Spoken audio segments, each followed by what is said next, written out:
제6장.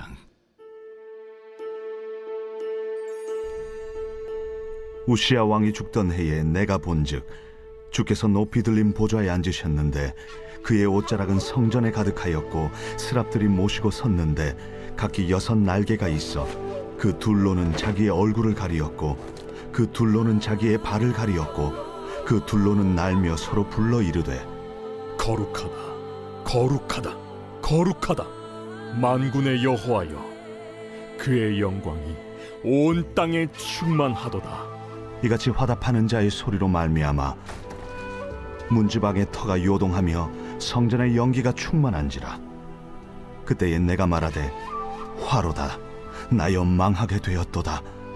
나는 입술이 부정한 사람이요 나는 입술이 부정한 백성 중에 거주하면서 만군의 여호와이신 왕을 베었음이로다 하였더라.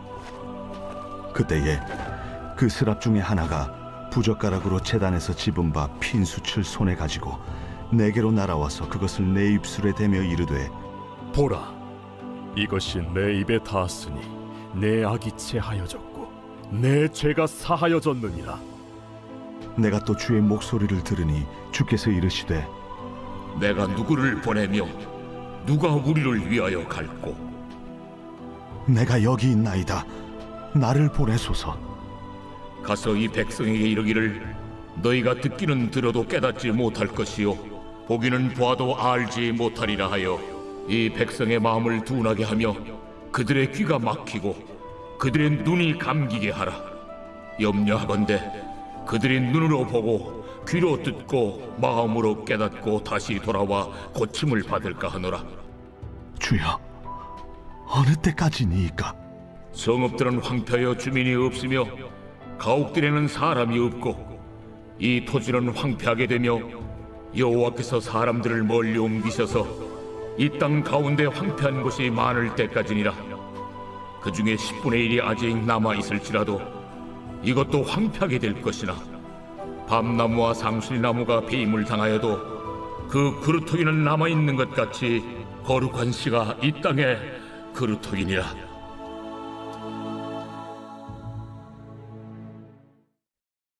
매일 성경과 함께하는 아름빛 교회 바이블 키트 시간입니다.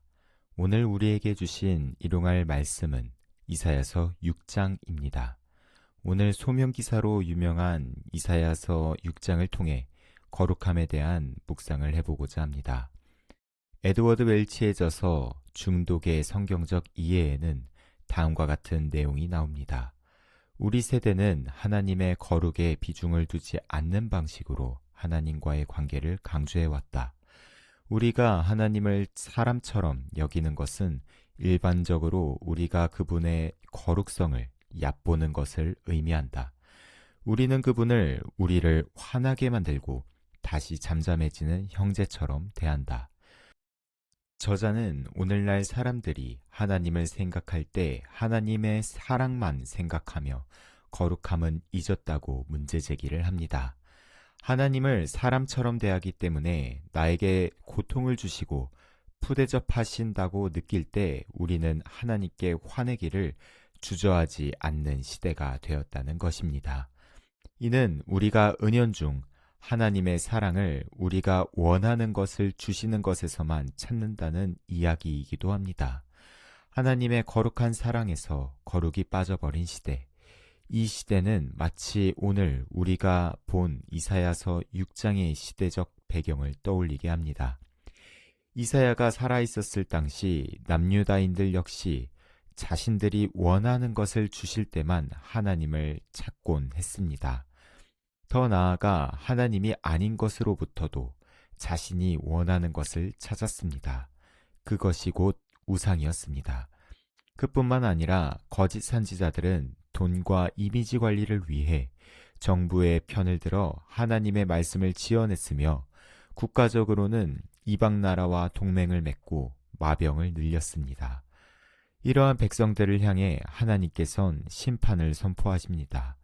이사야서를 보면 6장 앞뒤로 심판과 구원에 대한 말씀이 선포됩니다. 그리고 이사야가 하나님께 부르심을 받은 6장은 샌드위치처럼 딱 중간 지점에 위치한 것입니다. 이것은 이사야가 하나님께 심판과 구원의 말씀을 선포하는 선지자로 부르심을 받았음을 암시합니다. 이사야가 부르심을 받은 장면은 마치 오늘날 그리스도인이 예수님을 만난 장면과 비슷합니다. 하나님께서 불러주셔서 대상에게 하나님 자신을 드러내십니다. 거룩하신 하나님 앞에서 나는 자연스럽게 망하게 되었다는 고백이 나옵니다. 왜냐하면 거룩하신 하나님께 내 행위를 달아보고 내 마음을 달아보았을 때 하나님의 기준에 훨씬 못 미친다는 것을 알게 될 것이기 때문입니다. 이사야도 마찬가지였습니다. 그는 거룩하신 하나님을 앞두고 좌절을 경험합니다. 본문에서 입술이 부정하다는 의미는 내 마음과 의지, 그 어느 것도 하나님께 속해 있지 않다는 뜻입니다. 이 정도면 괜찮았지 않았습니까? 이것이 아니란 것입니다. 동시에 하나님께선 좌절 가운데 우리를 버려두지 않으십니다. 천사가 이사야에게 찾아옵니다. 그리고 수치로 입을 정케합니다. 이사야의 허물과 악이 제하여집니다. 회복을 경험합니다. 그리고 새로운 사명이 부여됩니다. 그 사명은 곧 하나님의 심판과 남은 자를 구원할 것이란 메시지를 백성들에게 전하는 것이었습니다. 메신저로서의 사명, 그것이 이사야에게 하나님의 거룩하심을 잊고 자신들이 원하는 것들을 따라갔던 유다와 예루살렘을 향한 임무였던 것입니다. 이사야가 말씀을 선포할 때 백성들의 반응은 차가울 것입니다. 왜냐하면 그들은 자신이 섬겼던 우상처럼 되었기 때문입니다. 우상처럼 눈과 귀가 있지만 보고 듣지를 못합니다. 그들은 이미 마음이 딱딱하게 굳어 겉으로는 잘 살지 모르겠지만 영적으로는 황폐한 인생이 되어버렸습니다. 이것이 죄가 가진 무서운 속성입니다. 죄는 하나님에 대해 점차 우리를 무디게 만듭니다. 그리고 우상에 중독되게 만듭니다.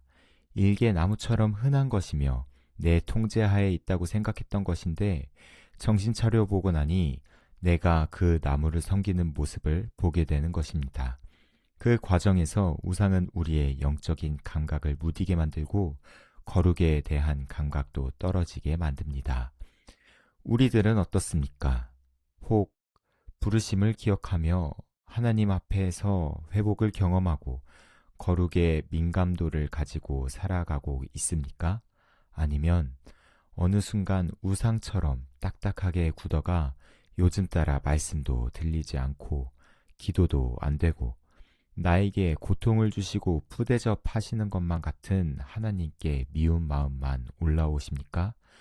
감사하게도 예수님께선 모든 것을 다 이루어 주셨고 우리는 예수님께서 지불한 대가 때문에 아주 버림받지는 않을 것입니다. 그렇기에 늘상 우리 인생에는 예수님이란 최후의 희망이 거기에 남아있는 것 같습니다. 그러나 다른 사람은 몰라도 나 스스로는 하나님 앞에서 알 것입니다. 아, 하나님을 경외하는 나의 마음이 예전 같지는 않구나. 이제는 끊어내야 하는데 만약 그렇다면 난 어떻게 해야지 하나님을 경외하는 마음을 회복할 수 있을까? 정답은 놀랍게도 오늘 본문에 있습니다. 이사야는 하나님의 존재 앞에서 두려움을 느낍니다. 자신의 부정함을 인정하게 됩니다. 다시 말해서 하나님의 임재 앞에 있을 때 그 거룩하심과 영광스러우심을 볼 때에 하나님을 향한 경외가 회복되는 것입니다. 오늘 바이블 키트 초반에 소개한 웰치의 책에 나온 내용으로 마무리를 하고자 합니다. 그는 잊혀진 거룩을 회복하는 방식에 대해 이렇게 말합니다. 이런 잘못을 바로잡는 방법은 십자가를 간직하고 부활을 바라보는 것이다. 십자가는 거룩한 사랑을 보여줌과 동시에 대수롭지 않게 여길 일이 아님을 암시한다. 그것은 하나님의 진노를 불러왔고 우리 스스로는 어쩔 수 없는 지불을 요구했다. 십자가만이 거룩한 공의와 거룩한 사랑을 동시에 말할 수 있는 것이다. 오늘도 우리는 십자가를 묵상합니다. 그렇게 십자가를 묵상하며 거룩한 사랑과 나의 부르심이 어디 있는지 점검하게 되는 오늘이 되길 소망합니다. 기도하겠습니다. 거룩하신 하나님, 우리가 오늘 이사야서의 말씀을 통해 우리 신앙에 건강한 돌아봄이 있게 하심에 감사드립니다. 우리가 하나님의 인자하심과 준엄하심을 보기를 원합니다. 우리가 하나님의 인자하심에 머물러 있으며 하나님을 경외하는 그리스도인이 되기를 원합니다. 혹 우리도 모르는 사이에 하나님을 경히 여겼던 부분이 있으면 회개합니다. 우리가 오늘도 십자가에 달리셨던 예수 그리스도를 바라보고 붙잡습니다. 오늘 하루도 하나님의 거룩한 사랑을 누리는 그러한 하루가 되게 하소서. 예수님의 이름으로 기도드렸습니다. 아멘.